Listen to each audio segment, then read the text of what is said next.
Roman Reigns is seeing double on SmackDown Live, but through my eyes, I'm seeing nothing but trouble on Tuesday nights. Also, the King of the Ring tournament continues. Andrade versus Apollo, Kevin Owens, and Elias. And is Shane McMahon set to ruin yet another tournament in WWE? Also, Buddy Murphy's star continues to shine, and Charlotte Flair is set to ruin the women's division once again with an inevitable 9th title reign on SmackDown Live. All this plus so much more right here on Off the Script.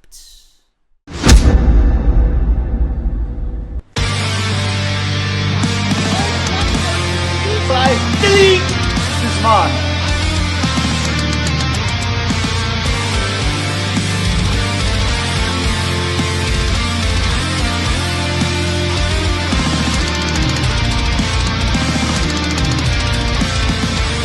Alive with you. People still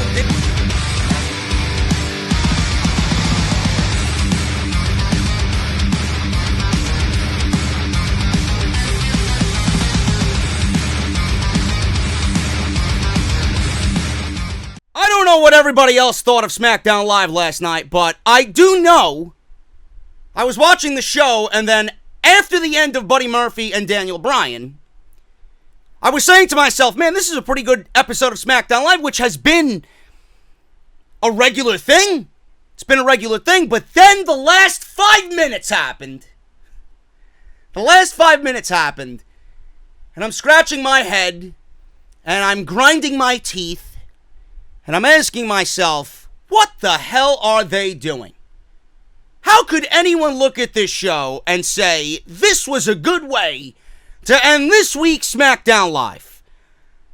I don't know where their heads are at. All I know is that Roman Reigns and Daniel Bryan, Eric Rowan, if you want to include Buddy Murphy, this has been the most interesting storyline on WWE television, and within 30 seconds, WWE absolutely killed everything about this angle. That was the most laziest segment I think they could have ever conceived for this angle. Because it only does one thing. It tells you exactly who the culprit is, and what we seen last night is nothing more than a prolonged inevitability. What they did last night was pretty much tell you, hi, we're lazy. We're going to try and get this to next week in the laziest fashion that we can, so that you might remain interested, but we're going to give you the culprits underneath all this bullshit. That's exactly what they did last night. All they did was give you something merely to get into next week and drag this out. Meanwhile, they pretty much ended the storyline last night in the cheesiest, most cringe-like fashion. I don't know where their heads are at, and that was just awful television. That was awful television. Roman's look, I honestly think, spoke for us all. His look on Eric Rowan's father, or whoever this fucking guy was just a bizarre, what the fuck are you doing? Really? I didn't know what I was watching, man. I was absolutely done at that point. WWE had something going, and of course, in typical WWE fashion, they ruin it all. They ruin it all, man. And what is with Shane McMahon? What is with Shane McMahon continuing to be built in the same manner he was being built before SummerSlam? I don't get it! What is WWE's thing with Shane McMahon? I am so afraid that they're building this entire tournament around him, and I would not be surprised whatsoever. Because there's no one on that SmackDown Live side that you could even conceive about being King of the Ring. At all. Shane McMahon is going to integrate himself into this thing one way or another, and whatever I said a couple of days ago, it might actually come true. Shane McMahon could, at the end of this thing, be labeled King Shane, on top of being the best in the world. Do not put it past them. Do not put it past them. Thank you guys so much for joining me. We're going to talk about all this stuff right here on SmackDown Live. This is off the script for last night's show. I want to apologize to everybody for the show not getting uploaded last night. I was in Brooklyn doing some House of Glory stuff, getting ready for our Chapter 4 show, October 5th, which is going to be a busy week in itself. Very busy week with AEW debuting and then SmackDown Live moving to Fox on Friday. And then I got the House of Glory show. I got the podcast, Comic-Con. It's going to be happening. It's going to be a busy week, man. I'm going to be a busy bee during that first week of October. But the reason why I didn't do the show is because I had to do some interviews and some promo work for the Chapter 4 show for House of Glory. So I apologize to you guys. But I'm here right now, and we're going to try and dissect SmackDown Live the best that we can. I hope you guys enjoyed Monday Night Raw, because I don't know where people were talking on social media about this being the best Monday Night Raw of the year. Apparently, every Monday Night Raw from this point on is going to be the best Monday Night Raw of the year, because you guys are just out of your mind. You're out of your mind. Monday Night Raw was nowhere near the best Monday Night Raw of the year, and all because we got a title change that was completely unnecessary, and we got Sasha Banks and her blue hair, and we got the King of the Ring starting. You guys are so easily trapped in the WWE bubble, man. You're so sucked in to the WWE Kool-Aid. Please don't. Please don't. Just listen to me. That's all you need. But if you guys missed my Monday Night Raw review and you guys want a realistic view of Monday Night Raw, make sure you guys go and check out Monday Night Raw on the channel. It is live. Also, yesterday, the Young Bucks tweet out, "We ain't scared," because it was confirmed that NXT is moving to the USA Network. I am very afraid, and I have every reason to be afraid, and you guys should be as well, because Vince McMahon on a live television show, yeah, let me see him stay away in the midst of a war. So we go over all that and why I think NXT is doomed. If you guys missed Off the Script, make sure you guys go and check all that stuff out. Part 1 and Part 2 on Friday and Saturday, respectively. Go and check all that stuff out. Links will be easy access right down in the comment section. I greatly appreciate all your support on all these videos, man. Make sure you follow me on social media at JD from NY206. That is on Twitter and Instagram. Hit that subscribe button down below. Turn on that bell for all notifications. Patreon.com if you guys want to show some extra appreciation for what I do here on the channel. Patreon.com/JD from NY206. Hope you guys are enjoying a lot of the early access over there, man. Sometimes 2 days in advance. So thank you guys to all the Patreons over there. And the podcast today is brought to you guys by Audible, of course. audibletrial.com/offthescript. 30 days free of their service. And as a sign-up thank you, you guys are going to get one free audiobook of your choice. It is absolutely free. And it's one of the best ways to support Off the Script, man. audibletrial.com/offthescripts.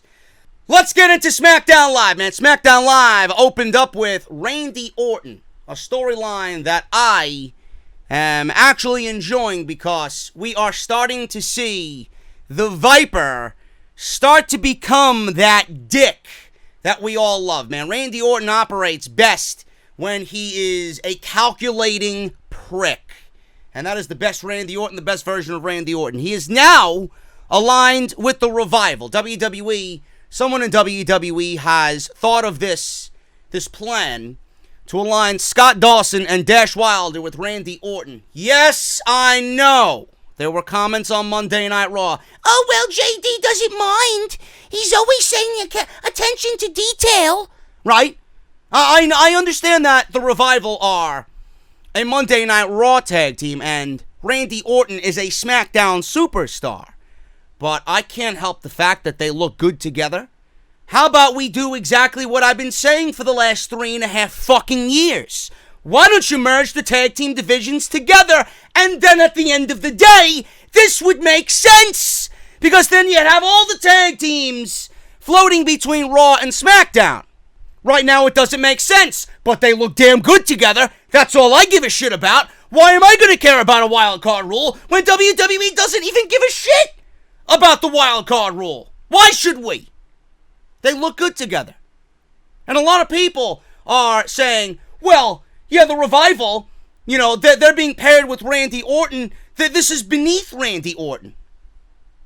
What are you talking about, beneath Randy? I've seen people saying this is beneath Randy Orton. Or the Revival are now lackeys for Randy Orton. What were the Revival before Randy Orton? They were fucking losers. They were jobbers. They were only kept at a certain level because WWE doesn't really give a shit about them. And then WWE found out that they might have interest on going to AEW. They want to get out of their contracts and go where real tag team wrestling is going to thrive. So WWE kept them in this hot and cold phase because they don't know what they want to do. So now WWE's figuring, well, you know, it's getting down to the nitty gritty. We got to get these guys signed because if we prolong this, they might be out the door sooner than later. So what are they going to do? They're going to bury them and completely push them out the door, or are they going to show the Revival, hey, you know, we actually care about you. You know, we want to take your brand of tag team wrestling. We want to align you in an old school fashion with Randy Orton like we did Legacy. Like we did Ted DiBiase Jr. and that Cody Rhodes. That fucking asshole, Cody Rhodes over there. So this is why they're doing it. WWE is doing this with the Revival because they have no choice. What were the Revival doing beforehand? Nothing. Title reign and then a loss of the tag team titles 3 weeks later. Rinse and repeat. Oozy hot. Embarrassing segments. So they can't get any lower than where they were at. Why not pair them with Randy Orton? So I'm loving this. Even though the wild card rule is completely ruining everything, I enjoy it because they look good together. And Randy Orton seems to be having a good time. I seen him smile for the first time in weeks on Monday Night Raw with that assisted RKO from the Revival. That was a great spot. The Revival looked refreshed. It looks like they actually enjoy what they're doing right now because they're paired with Randy Orton. Let it grow. I don't know what their stable name is going to be, but all I know is at the end of the day, they look great together. So for everybody saying, oh, JD's negative, I'm not being negative in this instance. I think it's a great idea, and I think they look great together. Randy Orton came out.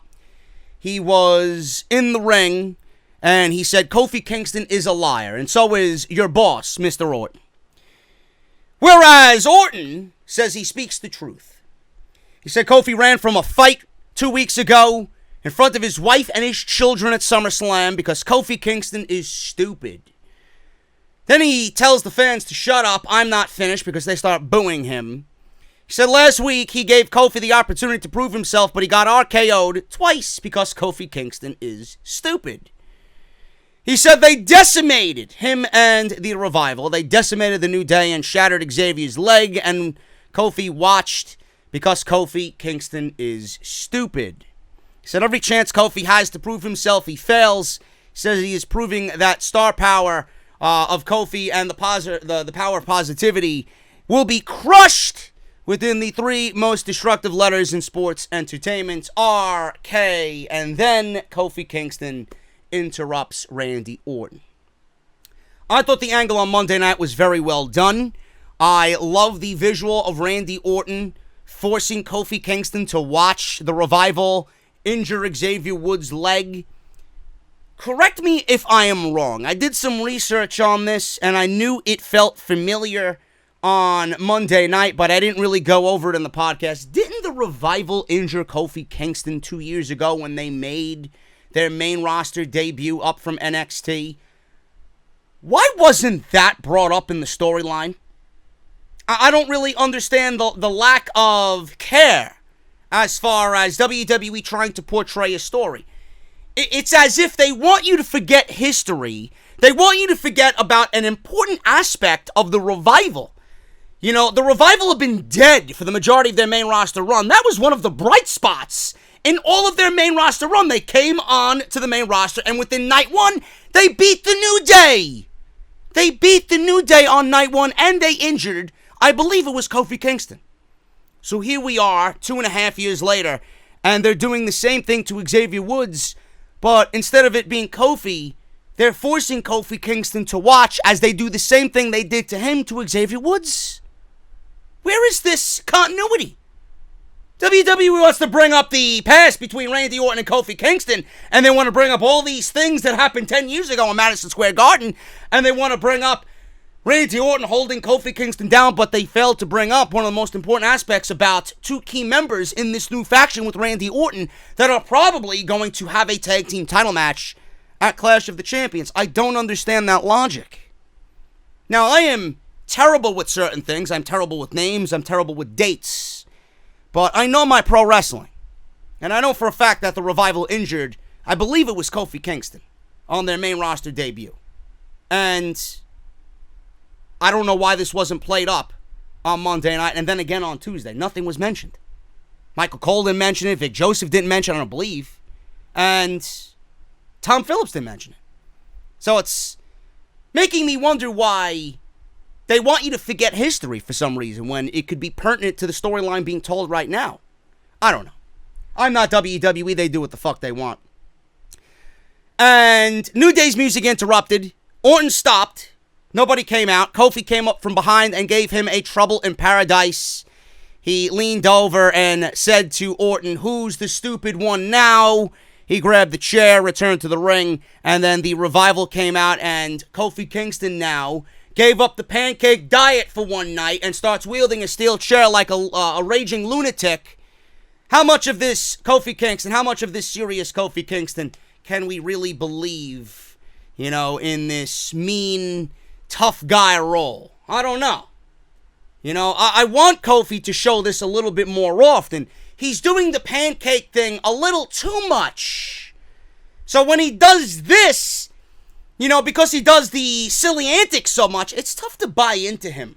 Swinging a steel chair and taking out Orton and taking out Dawson and taking out Wilder all in one night, all in one segment. It's very difficult to believe. If he did this a little bit more often, I wouldn't be sitting here complaining about, it's tough to believe Kofi Kingston in this Randy Orton beatdown and the Revival beatdown. This is what Kofi Kingston should be doing, So, if we got a little bit more of this, I wouldn't be doing so much complaining on Kofi Kingston's seriousness as a WWE champion.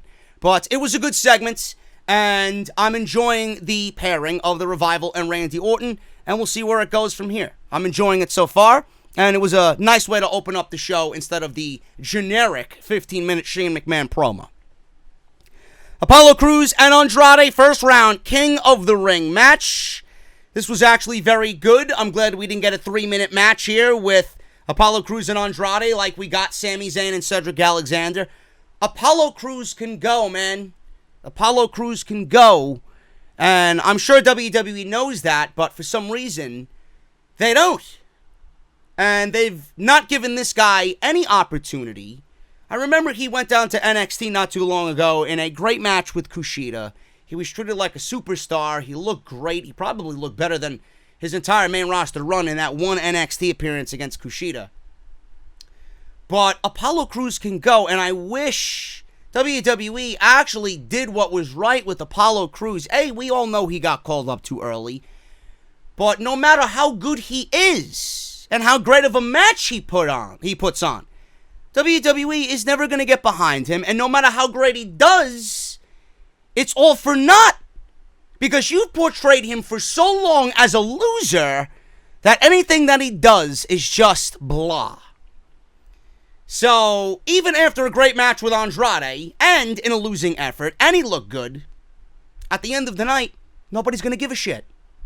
And with Andrade, I'm worried about Andrade in this tournament because A, he's not going to win, and B, I don't understand WWE's logic here. When they have a heel, sometimes they do what is right with the heel, and sometimes they do what is wrong.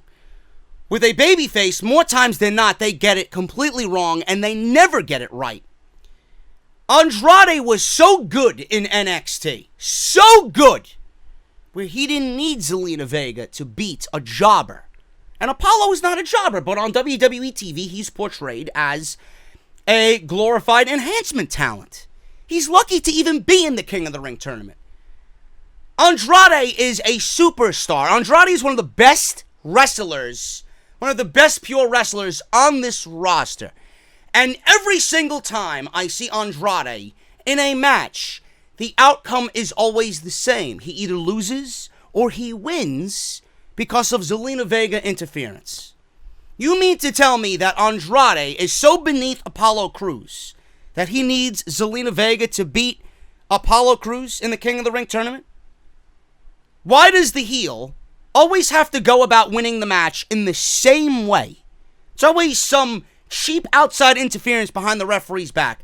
Andrade doesn't need Zelina Vega to win his matches all the time. Not against Apollo Crews. Andrade is here. Apollo is here. Andrade should be winning clean. Zelina Vega is out there as a advocate for her client, a spokeswoman. She gets on the microphone and speaks when he can't articulate what he wants to say. I don't understand why Andrade needs Zelina to win his matches all the time. Do you know what that does to his credibility? When I'm watching, I know how good Andrade is. You know how good Andrade is. But when someone who doesn't know who Andrade is and how good he is sees that every single time, what are they going to think? Oh, this guy's a loser. He can't win without his woman's help. That's not what Andrade deserves.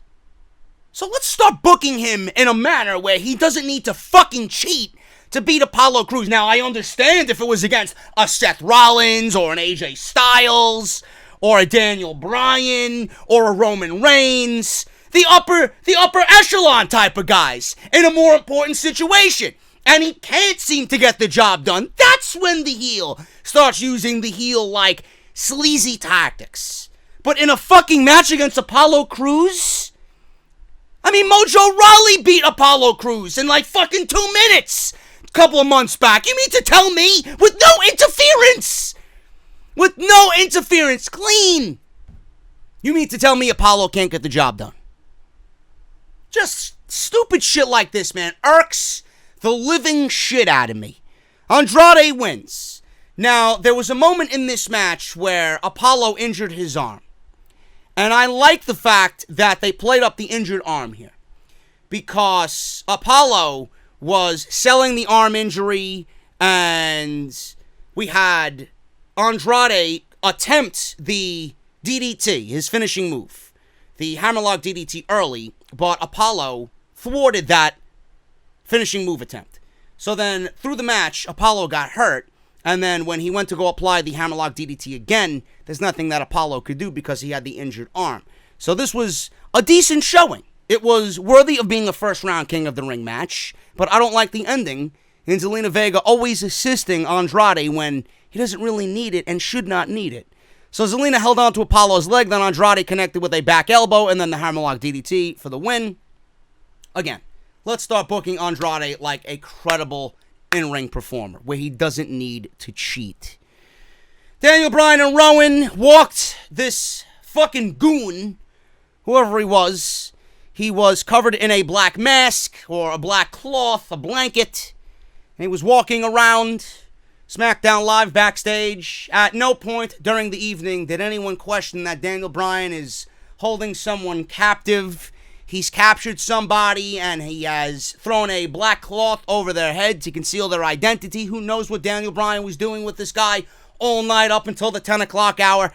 At no point did anybody question, oh, well, Bryan's walking around with some fucking guy underneath a blanket. Nothing. Silly shit like that is just so illogical. I get why they're doing it, and I get that they might not have any other option at that moment, but you don't need to show it. Bryan already stated it. He's got the culprit. Just wait until the ending of the show.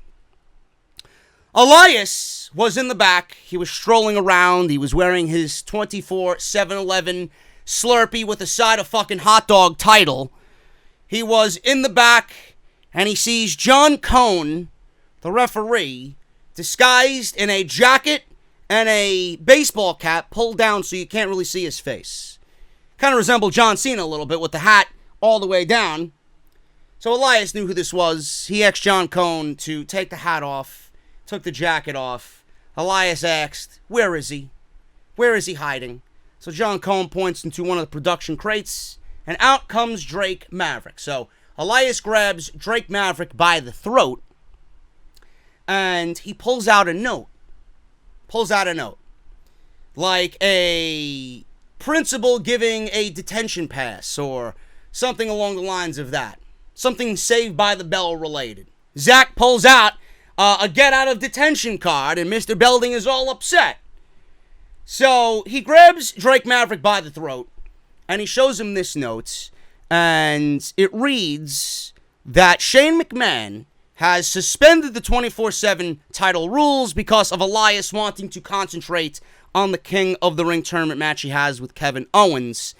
And as Drake Maverick is reading it, he's getting more and more upset because he knows what's coming.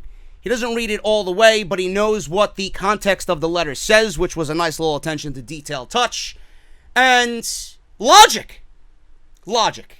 Elias looked like a badass here. Elias looked smart for the first time in forever. And I like the fact that WWE suspended the 24/7 title bullshit so that we can concentrate on what is more important, and that is the King of the Ring. So, nice little touch there for WWE and their King of the Ring tournament being taken in a more serious manner. A moment of piss. Don't know why we need a moment of piss, but I can't seem to get over the fact that WWE, no matter where this woman goes or what she does, she is always mingling with the women's champion.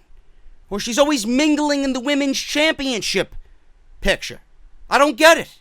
Who asked for a moment of bliss? Charlotte can't come out in the ring and cut a promo on Bayley all on her own? Now, they did say that, I believe it was Alexa Bliss who said it, that Charlotte wanted to be on a moment of bliss to get something off of her chest. I don't get it, nor do I really care. We don't need any more of Alexa Bliss than we're currently seeing right now as far as the tag team championships are concerned. Speaking of Charlotte, she almost sat down, but before she did, she admired the King of the Ring throne and said, "That's more my style. I should be sitting up there." Of course you should. So she sat down, and Bliss told Charlotte that her win over Trish Stratus at SummerSlam could be seen as a passing of the torch. And then Charlotte said, "Trish didn't pass the torch. I took it." Charlotte said everyone knows that she's the queen of all eras. I am the one who defeated Trish Stratus at SummerSlam. Sorry. Had to. So she took the torch. And Charlotte says that she is the queen of all eras and the face of the SmackDown Live women's division. I don't know how you're the face of the women's division when there barely is any division, which I'll touch on in a second. So Bliss said some people might say the face of SmackDown Live women's division is the champion, who is Bayley. Bliss says she wouldn't say that, but some people would. Of course you wouldn't, because you don't like Bayley in real life. I know. I have facts. So, Nikki then sat there silent. She was snickering like a little Alexa Bliss crony. Charlotte said, "Bayley might be the champion, but I am the brand." She said, unlike Bayley, she's marketable. She said that is why WWE sends her to do appearances on the red carpet, movie premieres, ESPN interviews, and all international media. Charlotte said Bayley is an afterthought, which is why the SmackDown division and the SmackDown Women's title are simply afterthoughts.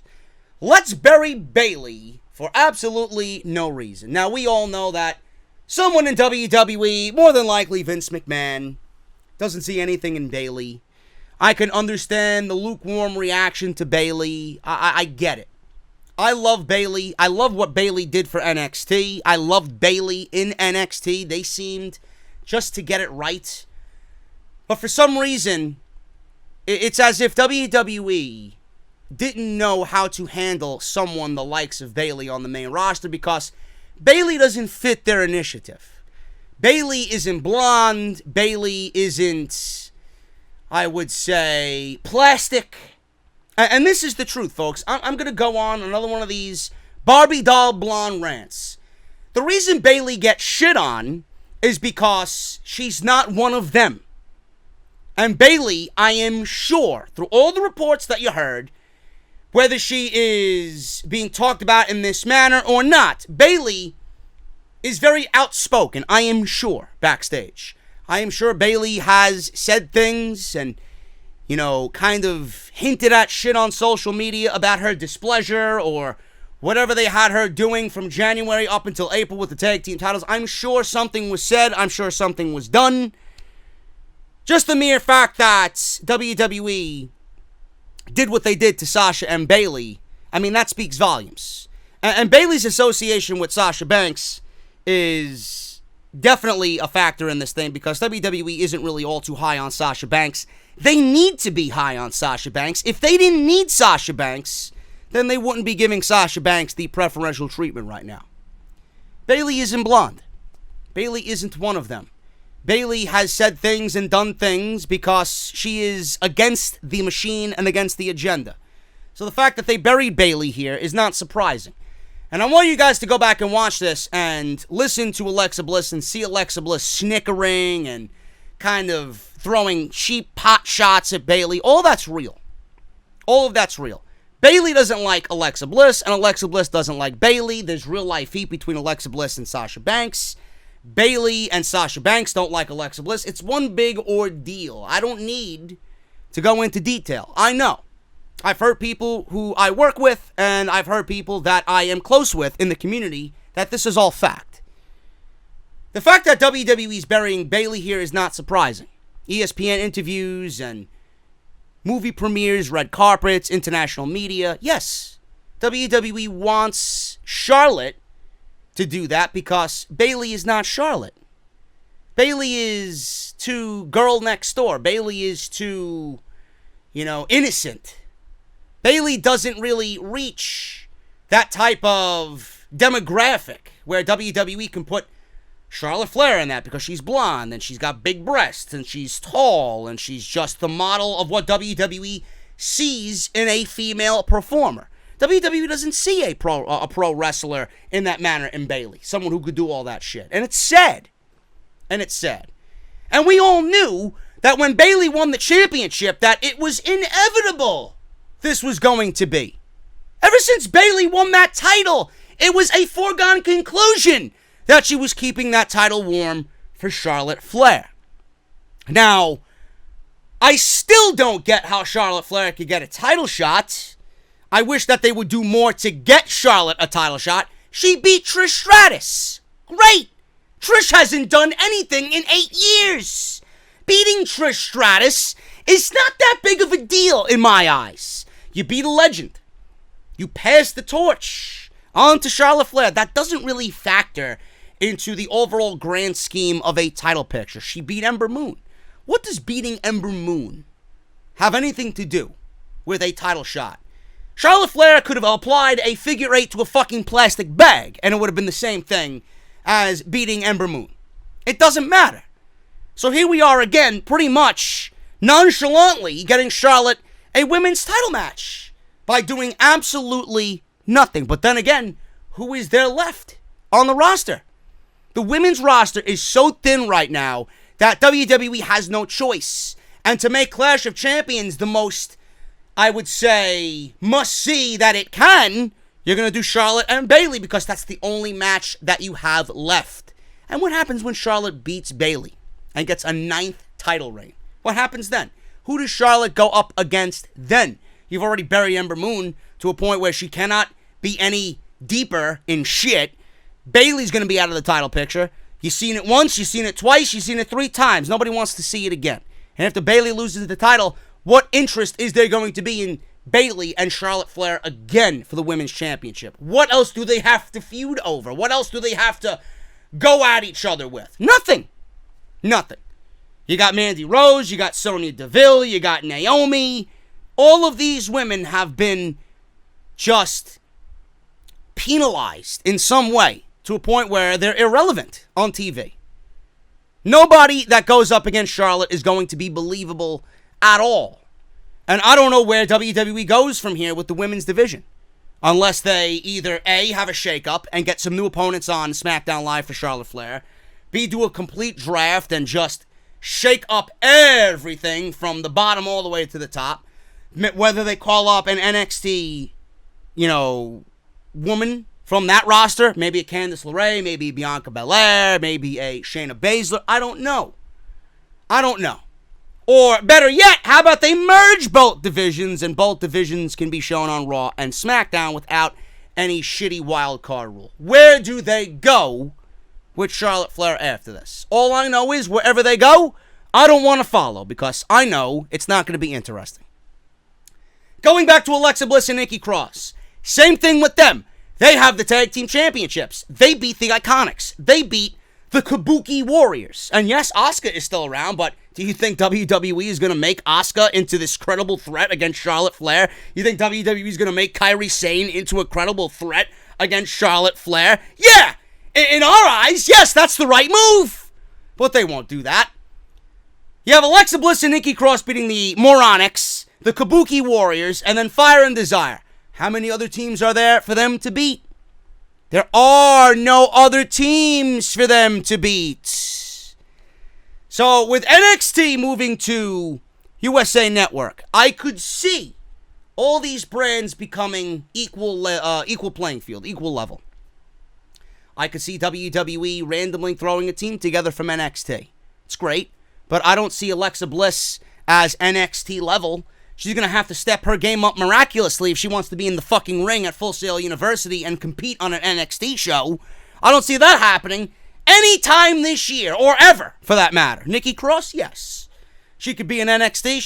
She can come and be welcomed at NXT anytime she wants. But I could see WWE doing Vanessa Bourne and Aaliyah, because they've been off TV for several months now. They haven't had anything to do. They are a team, at least. WWE's built them up as a duo. I could see that. But then after that, what's going to happen? What if they win and they're the tag team champions? Who do they go up against?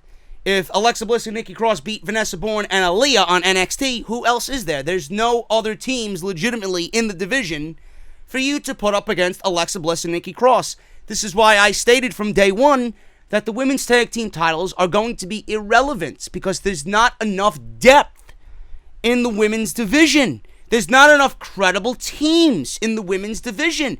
And the more you start pairing teams, the singles division is going to suffer because you're going to keep those teams together and you're going to take away from someone to challenge Charlotte Flair or someone to challenge Becky Lynch or someone to challenge Bayley. And WWE has shown that they don't really want to build up the women's division at all. They're not going to pull an Asuka and put her back in the singles division. They're not going to do that, which is an easy fix. But WWE doesn't work on that level. So the women's division right now is it's a complete mess. It is in shambles. So I am not interested in this whatsoever. I'm really not, because we've seen it. And it's inevitable. It's predictive programming. That's all it is. Charlotte's going to be the women's champion at Clash of Champions. And then after that, where do they go from here? It's not going to be interesting, I'll tell you that. And if it's not interesting, I don't give a shit. No, I'm not going to follow. Moving on. Bayley came out, said enough is enough with the old bragging and insults. Same old bragging and insults. Bayley says it sounds like a bunch of excuses because at the end of the day, she's the champion, which means she is better than her. And that just eats you up inside, doesn't it? Charlotte asked Bayley if she knows how people feel about her in that title. Charlotte told her that everyone was talking about her and Trish at SummerSlam, not Bayley and Ember Moon. Listen, Charlotte, don't get it mixed up. Your match was not any better than Bayley and Ember Moon. I didn't really care for your match with Trish Stratus at all. It was nothing but overhyped nonsense. Trish didn't look good until the last 3 or 4 minutes in that match. So before you start going out there and start bragging about what you did and who's talking about your match with Trish Stratus, it wasn't all that great anyway. Give me a break. So Bayley says, if that's a challenge at Clash of Champions, it's on, and she accepts. Charlotte eyed the belt. Bayley says she can't wait to do everyone a favor and shut Charlotte's mouth, and then she shoved Charlotte off of the chair she was sitting on, and that was pretty much it. I can see why people don't take Bayley seriously. She has that tone when she comes out and cuts a promo where you can't take her seriously. When you want her and need her to be intense, she cuts this promo where she wants to be serious, but it also sounds innocent at the same time. It's like, bitch, this woman is shitting all over you. Develop some intestinal fortitude and just unleash fury on her. You know, I honestly think we need, instead of the emo Bayley, we need some fucking death metal, really some hardcore Bayley here. Unleash what's inside. I don't get it. That's why Bayley is, yes, respected, but she always falls flat because there's something in between that is completely missing. Don't know what that is, but WWE certainly isn't going to bring it out of her. Roman Reigns walked into the locker room to confront Buddy Murphy. I enjoyed this because Roman Reigns stood up to Buddy Murphy. Reigns says he wants to talk man to man. And I like that because Buddy Murphy gained his respect last week. And he wants to know if he's lying to him or lying to Bryan and Rowan. Murphy stood up and said he's pretty sure he saw Rowan. Reigns says he needs to know for sure. Murphy said he was only trying to help him. Reigns says he hopes so, because if I find out that you were lying, I'm going to come back here and whoop your ass again. So there you go. So Murphy is looking like he's belonging, and Roman didn't do anything. He humbled him. He gave him the spotlight last week, came to him this week man to man, stood face to face with Buddy Murphy, and gave him the opportunity to say, you know what, I hope that you're telling the truth. And if not, I'll find out, and when I do, if you're lying, I'm going to come back here and whip your ass. So instead of treating him like, you know, he's somebody beneath him, Roman treated him here as an equal. And I really appreciated that. Daniel Bryan and Buddy Murphy, I was looking very much forward to this match. The only thing I did not like about this match was the fact that the crowd didn't seem to get into it until the very end. And I don't know why. Now, I don't think this was better than what Buddy Murphy did with Roman Reigns last week, but this was still an excellent showcase for Buddy Murphy. Buddy Murphy looked like he can hang. He looked like he belonged. And by the end of this thing, the first 3 rows on SmackDown Live last night were standing up, and they were on their feet, paying very close attention to what happened in the end of this match. And Buddy Murphy, man, slowly but surely is getting an opportunity on SmackDown Live, and he is delivering to a point where I hope someone in the back is taking notice, and hopefully this continues. Now, we all complained about Buddy Murphy being on SmackDown Live and not getting an opportunity month after month after month after month. April 15, April 16. That's when the shakeup happened, and that's when Buddy Murphy got drafted from 205 Live to SmackDown Live. It took him until August to finally have an opportunity on this show and be legitimately used in a key storyline. Whether that was by accident or not, whatever. I want to think that things are done on purpose. I have my conspiracy theories, but I want to think that this was all planned, and this was for Buddy Murphy to be involved here. It's amazing to me that Buddy Murphy took this opportunity within the last 2 weeks, and he's done more here in these 2 weeks than he could have ever contemplated doing in the first 4 months of his SmackDown Live debut. He sat in catering for 4 months. This man is making the absolute most to fill in all of those 4 missing months as quickly and as best as he can, man. And it's showing. If you didn't know who Buddy Murphy was, if you were on the fence about, I don't know who he is, I seen him on the pre-show, I seen him as Cruiserweight Champion, I heard that he put on a great match. If you're not sold on Buddy Murphy right now, man, I don't know what you are thinking. Yes, I understand his ring attire is kind of cheesy, but Buddy Murphy is absolutely legit. And Daniel Bryan, you got to give props to Daniel Bryan here, man. Daniel Bryan is absolutely immune to anything. The guy can lose, the guy can lose, the guy can lose. It doesn't matter who he loses to. Everyone's going to look at Daniel Bryan in the same manner, in the same light. He is downright untouchable. So he lost here. He lost to Kofi Kingston. He went into the tag team division and he lost the titles to the New Day. I don't think Daniel Bryan and Rowan did anything spectacular with the tag team titles to a point where we can look at the tag team titles any differently. They're still irrelevant. But he helped, or tried to at least help that division. He helped Heavy Machinery get over, right? That was a positive in his title reign. He helped Heavy Machinery get over. Heavy Machinery is a team I want to see more of. They look a little bit more legit now, standing toe-to-toe with Bryan and Rowan. And now here we are in this storyline with Buddy Murphy, and he's putting Buddy Murphy over. He put Ali over. Anybody that's in the ring with Daniel Bryan is absolutely selfless. He doesn't give a shit. And the reason why we all love Daniel Bryan so much is because he was in this position once. You don't think that Daniel Bryan went to Buddy Murphy, seen that match with Roman Reigns, and offered his help in any way that he can, knowing that he was in Buddy Murphy's position for the 4 months that he's been out, that he sat out? Probably told Buddy Murphy himself, listen, I understand where you're coming from, man. I was you. Not getting an opportunity, nobody believing in me. All I wanted was a fucking shot to show everybody what I'm made of. And look at him now. Look at him now. After 1 week, everybody's talking about Buddy Murphy. You don't think Daniel Bryan is the type of human being to guide Buddy Murphy farther and help him reach that next rung of the ladder? How much of this do you think was WWE creative? Yeah, we're going to give Buddy Murphy a win over Daniel Bryan. You think that's going to happen on any normal week? Of course not. You got to be out of your fucking mind if WWE's going to book willingly Buddy Murphy to go over Daniel Bryan basically clean. Right? How much of this was Daniel Bryan's input? How much of this was Daniel Bryan having some sort of creative control over his character, wanting to do for Buddy Murphy, just like he did for Kofi, just like he did for Heavy Machinery, just like he did for Ali? And how much of this came from Roman? How much of this was a vouch from Roman Reigns? Because you know for a fact that WWE management seen Roman Reigns tweet last week. You know for a fact that Roman Reigns went to management and said, this guy's the real deal. Absolutely. So it was a mixture of all that, and Buddy Murphy came out again with another star-making performance on Daniel Bryan.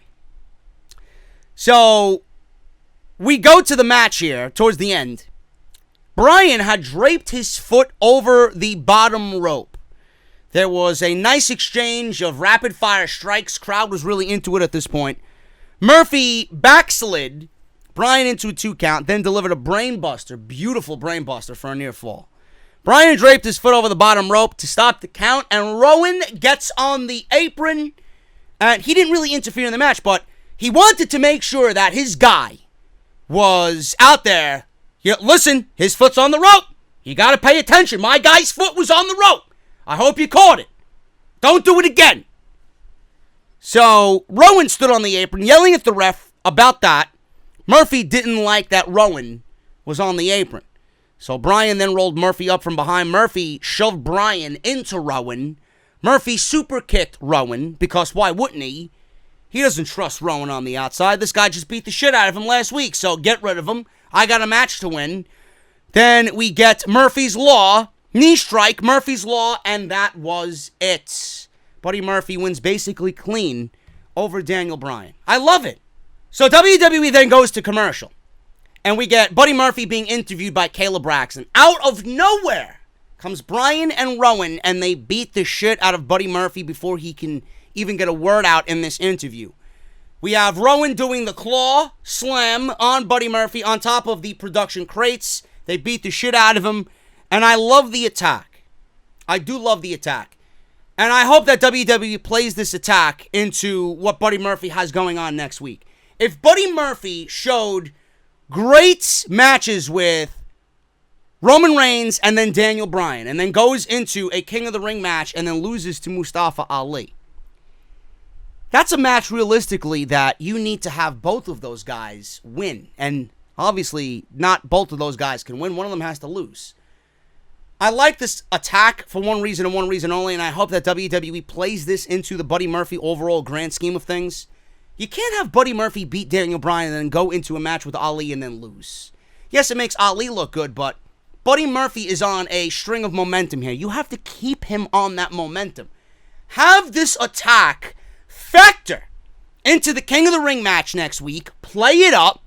Have Buddy Murphy sell the effects of this attack. And that's how Ali can sneak out a victory. You keep Buddy Murphy looking strong, but he falls short in the end because of this attack by Daniel Bryan and Eric Rowan. And then you continue Buddy Murphy and Daniel Bryan and maybe, possibly transition Buddy Murphy into a babyface on SmackDown Live. He can continue his feud with Daniel Bryan, and Ali can get the victory because of this attack on Buddy Murphy from Daniel Bryan and Eric Rowan.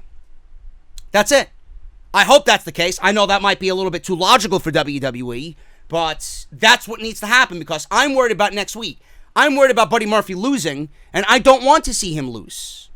So we'll have to see what happens. If Ali is the projected winner of next week's match for the King of the Ring, which I'm very excited about, I think that's going to be the best match of the entire tournament. I want this moment to factor in for a loss for Buddy Murphy. I don't want him to just lose outright because that's not going to be good, especially when he's developed such momentum from the past 2 weeks here. So we'll see what happens.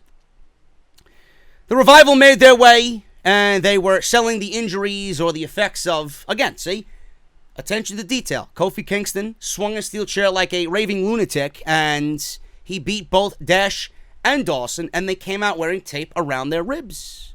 They were selling the attacks of the steel chair shots. That's what needs to happen. So they said, the New Day are cowards. Dash says he thinks Big E is still at Raw, trying to help Xavier Woods walk out of Minnesota. Dawson told them to stop their whining and crying and heal up before Clash of Champions. They officially challenged Big E and Xavier Woods to the SmackDown Live Tag Team Championship match at Clash of Champions, which doesn't make any sense because they're a Raw team and New Day are a SmackDown team. They're the SmackDown Live Tag Team Champions. We need more teams to be featured. I mentioned this on Monday. It's like WWE has a revolving door of 3 teams. Where is the care for the tag team division? There is none. So out come Heavy Machinery, because Scott Dawson says they want to restore the tag team division. Yeah, not as long as Vince McMahon is alive and breathing. The Revival and Heavy Machinery engage in a match here, which I didn't really appreciate, but I was happy on one hand to see Heavy Machinery. Heavy Machinery needs a spot like the Revival. They need to be built up as a credible team. They do look a little credible. They were in the ring with Bryan and Rowan. They hung with Bryan and Rowan not too long ago. This was the first match that they had in a month on SmackDown Live after being in the SmackDown Live Tag Team title picture. And now they're being used here in a 7-minute match against the Revival. The Revival win with a leverage 3 count as Dawson dropkicked Dash onto Otis, and then Dash rolled up Tucker for a leverage 3 count. I enjoy Heavy Machinery. They need their own momentum. They should not be used here in this instance to get the Revival over as a threat for the tag team titles, when Heavy Machinery should be vying for those same tag team titles. I understand there needs to be one winner and one loser, but WWE has other teams, I'm sure, that they could use in this instance that are below Heavy Machinery to get the Revival where they want to be. Heavy Machinery should not be used as a catapult to get the Revival a number 1 contendership or look credible going against the New Day, because they need it themselves. So the Revival win in 7 minutes. Nothing special, but I want to see more of Heavy Machinery, and I want to see more tag team wrestling legitimately on these shows. Kayla approached Chad Gable, asked how he responds to people calling him an underdog. Shorty G. If you don't think that Shorty G name is for him, it's for him. Gable said he agrees with it. He said his first coach called him stupid and told him to find another sport. Shelton then leaned out of the locker room door that was behind them, and he was looking around and made strange faces. Gable continued to talk about how his life's work has been to prove other people's expectations of him don't need to be on his reality. Shelton, meanwhile, snuck a piece of paper on the door. And Gable finished the interview and says he wants to open some eyes in the King of the Ring tournament, and he's going to go on and become king. He turned around and saw the sign that Shelton Benjamin taped to the door, and it said, "You must be at least this tall to compete in the King of the Ring tournament." Gable then looked into the camera and said, "Funny," and then walked into the locker room and exited the interview. Now, I understand how WWE finds this funny. I don't find this funny. WWE is building a match between Shelton Benjamin and Chad Gable over Shelton Benjamin making fun that Chad Gable is short. We all know he's short. Where is the respect for Chad Gable here? There is none. And this is what irks the shit out of me. Chad Gable is probably one of the best pro wrestlers that you have on this roster. He can out-wrestle, I'm sure, anyone on the main roster. And WWE doesn't see him in that. They don't see him in that light. They only see him as a midget. As a vanilla midget. That's it. And it sucks.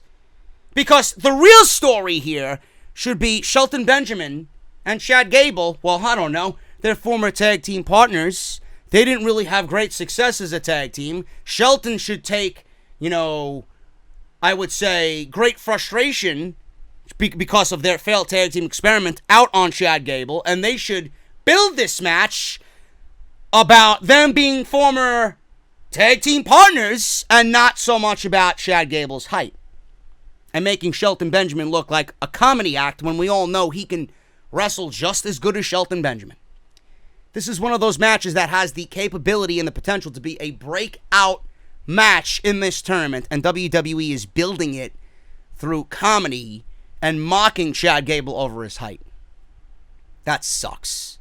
It's pro wrestling, folks. It's WWE pro wrestling, and I can't get behind that. They're dropping the ball on this big time. This tournament should be about serious fucking matches.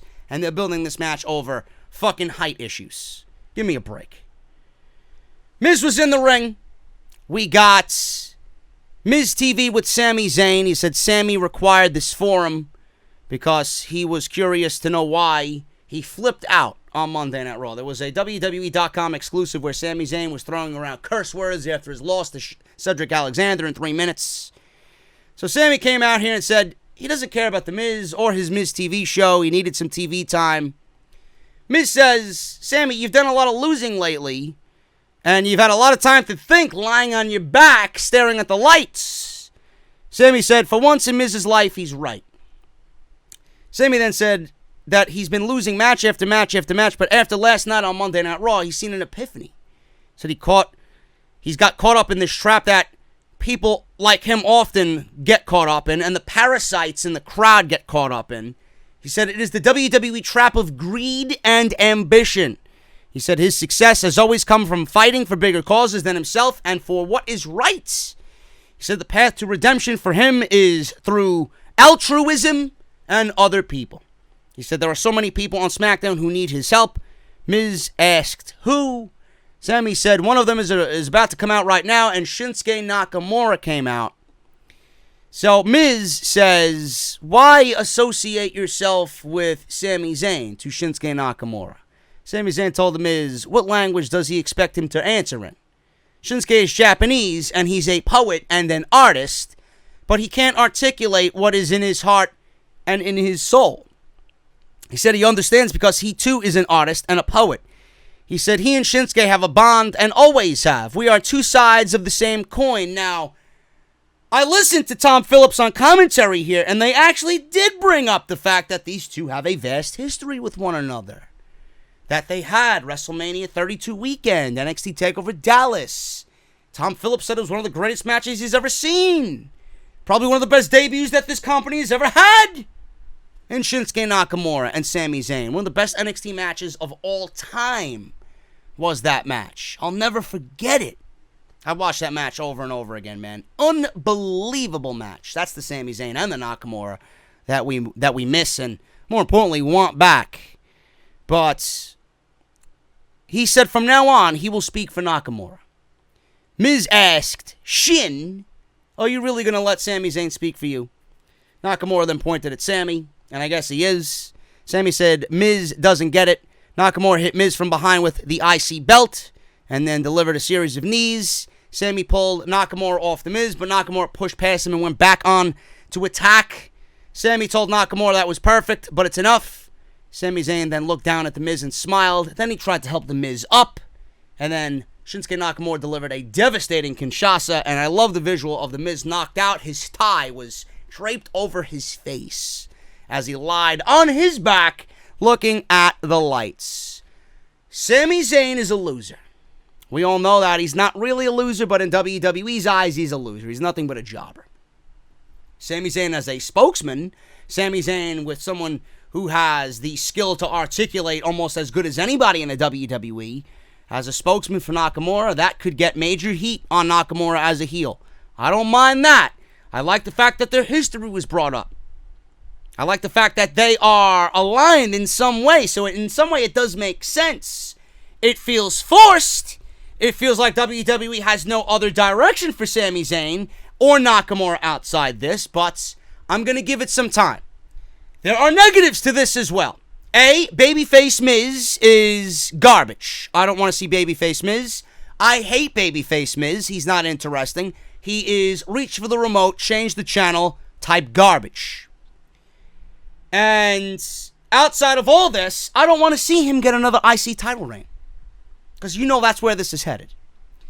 And I want you guys to know that The Miz is closing in on Chris Jericho's WWE Intercontinental Championship record. And if you don't think that WWE is going to give that record to their man and fuck Chris Jericho, then you got another thing coming. You know for a fact that they are going to get that Chris Jericho record abolished, and they're going to give it to The Miz. I don't want babyface Miz anymore. I don't want babyface Miz as Intercontinental Champion because he's not going to do anything with the Intercontinental Championship. He's boring. He's not credible. He lost all credibility with his loss to Shane McMahon 3 times. Give me a break. And on top of that, seriously, with all that's going on here, The Miz is in a first-round match with Baron Corbin. Not anything that we're overly interested in, but I got a point I'm trying to make here. Miz is in a first-round King of the Ring match with Baron Corbin. Ali has put it out there, and he's got a victory to claim that he should get a title match. Ali put it out there that he wants Nakamura and the Intercontinental Championship. So I'm guessing that WWE now is moving away from Ali and going with The Miz Nakamura for the Intercontinental Championship instead of Ali. Does that mean Ali has a chance of winning the King of the Ring? I don't know. But what we're seeing on SmackDown Live here with The Miz, Sami Zayn, and Nakamura, it kind of defeats the purpose of The Miz's match next week. Now, we are pretty much all in the same boat here that Baron Corbin was going to win anyway. But seeing this now kind of makes that match 100% predictable. I don't know why WWE didn't wait to do this next week and then give us The Miz and Baron Corbin with some sense of unpredictability. But now that we've seen this, there's no doubt in my mind. It's a foregone conclusion that Baron Corbin's going on to the second round of the King of the Ring. And WWE needs a match for Clash of Champions announced. So there you go. Miz, Nakamura, Clash of Champions, Sami Zayn really not factoring into anything. He's going to be a spokesman from this point on, which might be entertaining. We'll give it a shot. I just wish that they had something a little bit more important for him to do, because Sami Zayn as a dead act, Nakamura as a dead act, they kind of go together, but it doesn't really generate any interest because they're both dead acts. Elias and Kevin Owens, first round match, and this was the main event of SmackDown Live. I saved this till the very end because I want to just put this all together. Earlier in the night, we had Kevin Owens and Shane McMahon in a backstage segment. And Kevin Owens walked in on Shane McMahon, and he was acting very humbled. You know, money is not important to you. Money is very important to me. I went home to my family and I thought about my actions and what I did. And I want you to really, really think about the fine that you brought down upon me for $105,000. Talked to my wife, I thought of my kids, and I messed up. You know, you're a father, you have kids. I'm a father, I have kids and a wife at home that are very important to me, more important to me than anything in the world. And I want you to really think about where I'm coming from this, and I want you to really think about taking back this fine and just wiping it away. Shane McMahon says, well, you know, you did put your hands on an official, and for that comes consequences, but I appreciate you coming in here and being humble. and realizing that you might have crossed the line. And I'm going to take it under consideration. At that point, Kevin Owens and his decline from what we've seen of him started. Kevin Owens was portrayed as a badass. Got on the microphone, started telling everybody exactly what they wanted to hear. Too much Shane McMahon.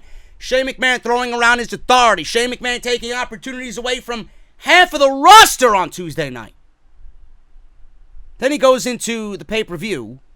He goes into SummerSlam, beats Shane McMahon with tactic after tactic after tactic, trying to be used against him. Shane McMahon tried every trick in the book to get Kevin Owens fired.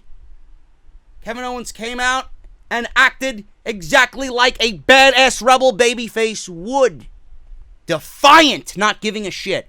I do appreciate how Kevin Owens said last week that money $100,000 might not be anything to you, but it's everything to me. It's a new down payment on a fucking car for you.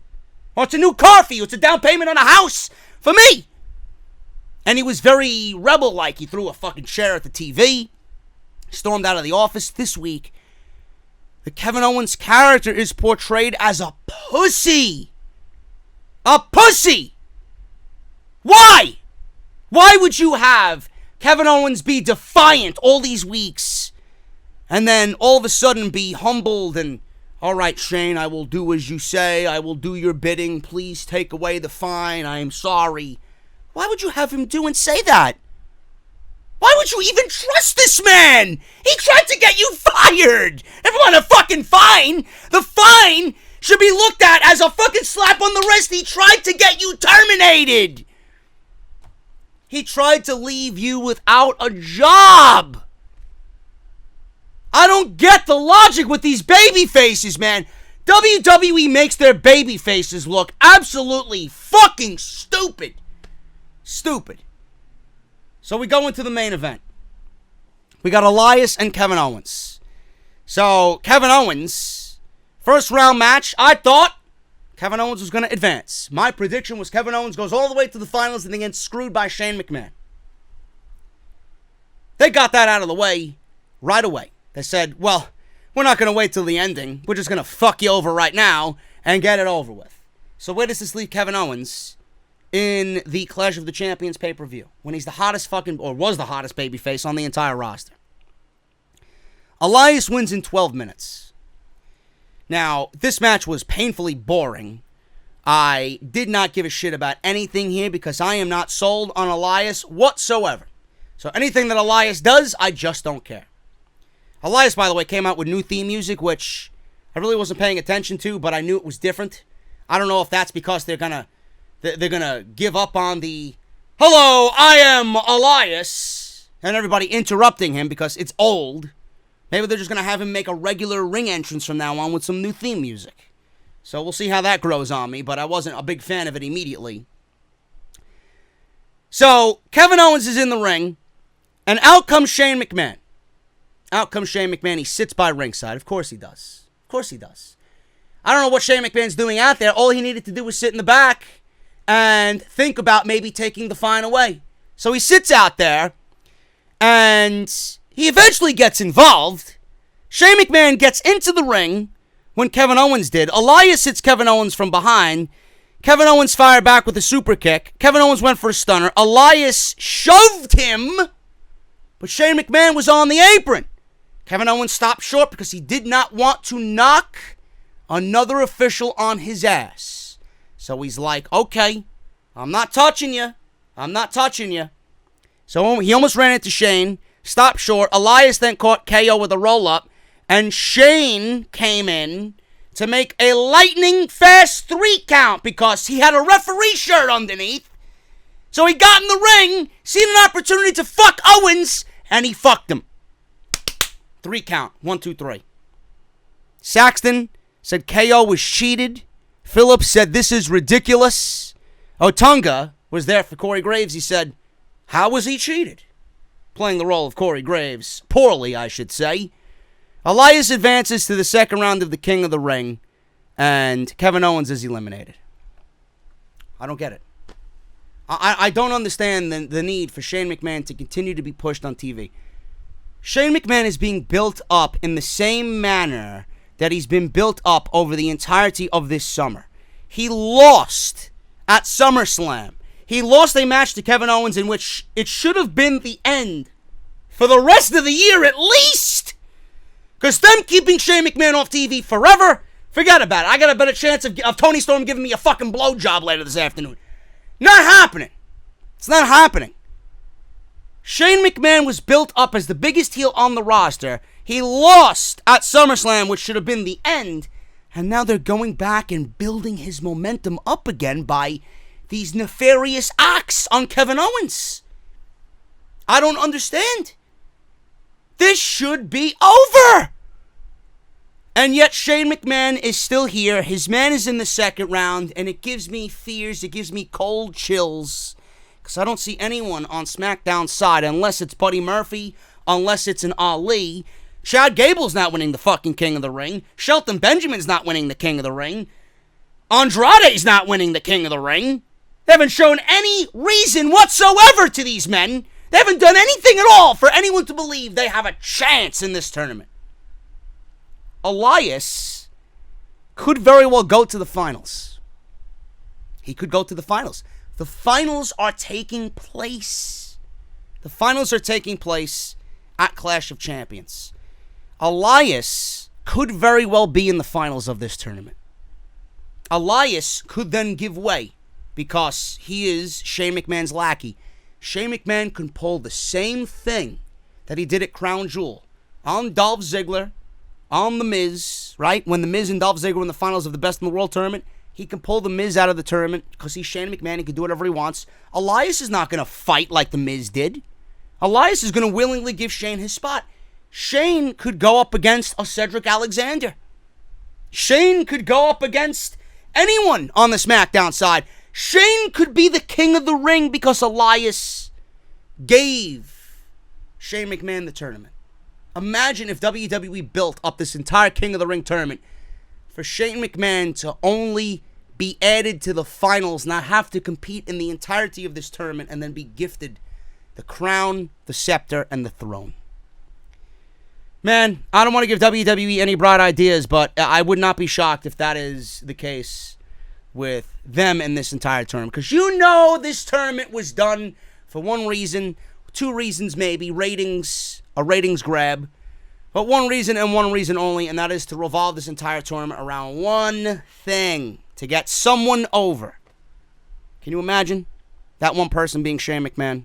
When realistically it should be an Andrade or Buddy Murphy or an Ali or a Cedric or a Drew McIntyre. The more and more I think about it, the more and more plausible it is. This was awful. My bracket's all fucked up. I had Kevin Owens pegged in the finals. I had all this happening in the finals at Clash of Champions. My tournament bracket is fucked, and I'm sure you guys are fucked as well. In the end, Roman Reigns walked in. Bryan uncovered what was a Rowan doppelganger. People thought it was Luke Harper. No, it wasn't Luke Harper. It wasn't Luke Harper. It could end up very well being Luke Harper, but it was not Luke Harper. This was awful. This was awful. I have nothing more to say on this outside of what I said in the beginning. WWE better have a damn good fucking explanation for this, because whatever they did here, they severely took a knife to the back of this storyline and absolutely killed it. If it did not resemble a Scooby-Doo fucking mystery after last night, I don't know what to tell you guys. It was Scooby-Doo-esque already. Last night put the Scooby snack on top of this fucking shit Sunday.